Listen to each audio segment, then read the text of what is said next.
ఇవాళ సందర్భం గణేష్ నిమజ్జనం. సో హైదరాబాద్లో గణేష్ నిమజ్జనం ఎంత బాగా జరుగుతుందో ఆయనకు నేను చెప్పక్కర్లేదు. అండ్ మీరు ఇన్ని ఇయర్స్ నుంచి ఇండస్ట్రీలో ఉన్నారు కాబట్టి డెఫినెట్గా మీరు ఎక్స్పీరియన్స్ చేసే ఉంటారు.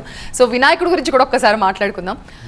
భయం భక్తి అని అంటారు కదా, మీకు దేవుడు అంటే భయం ఉందా భక్తి ఉందా?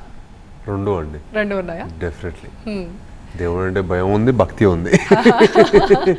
అనుపమ మీకు? అంటే ఐ రెస్పెక్ట్ గాడ్. భయం భక్తి అని కాదు, it's not like that. It's like I respect the belief and it's good that మనకి అందరికి దేవుడు అన్న కాన్సెప్ట్ వల్ల ఇప్పుడు చెప్పినట్టు భయం భక్తి ఉన్నప్పుడు మనం తప్పులు చేయడం అవన్నీ మానేస్తాం మనం.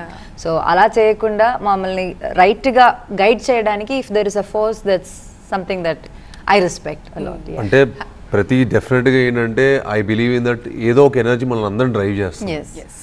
అండ్ దానికి మనం కాన్షియస్గా ఎప్పుడైనా సరే మన సెన్సిబుల్గా ఉంటే చాలా అనిపిస్తుంది దేవుడి దగ్గర అయినా సరే. సో అందరం జాగ్రత్తగా ఉంటాం. ఇప్పుడు హ్యాపీ ఓనం. కొంచెం you. ఆలస్యమైనా.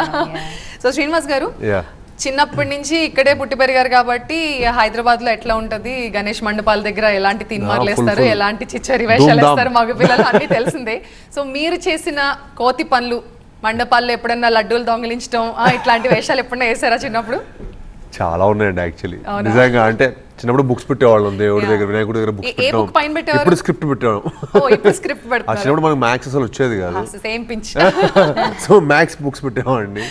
బట్ తర్వాత ఇంటర్లో మా ఇంటి దగ్గర ఉన్న బస్తి కుర్రాళ్ళతో కలిసి వినాయకుడు కూడా పెట్టాం.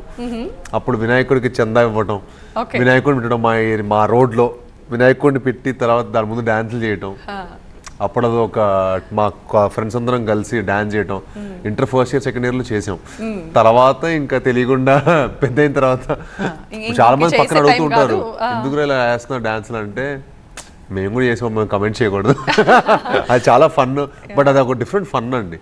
ఆ డప్పులు కొడుతూ అక్కడికి వెళ్తే మనకు ఒక వైబ్రేషన్ వచ్చేస్తుంది. అంటే అక్కడికి వెళ్ళాక అసలు మన స్టేచర్ ఏంటి, లేకపోతే మనం ఏ పొజిషన్ లో ఇవన్నీ మర్చిపోతాం. ఆ డప్పు వినిపిస్తేనే మనకు ఆ బీట్స్ తోటి అదొక పూనకంలా వచ్చినట్టు ఉంటుంది.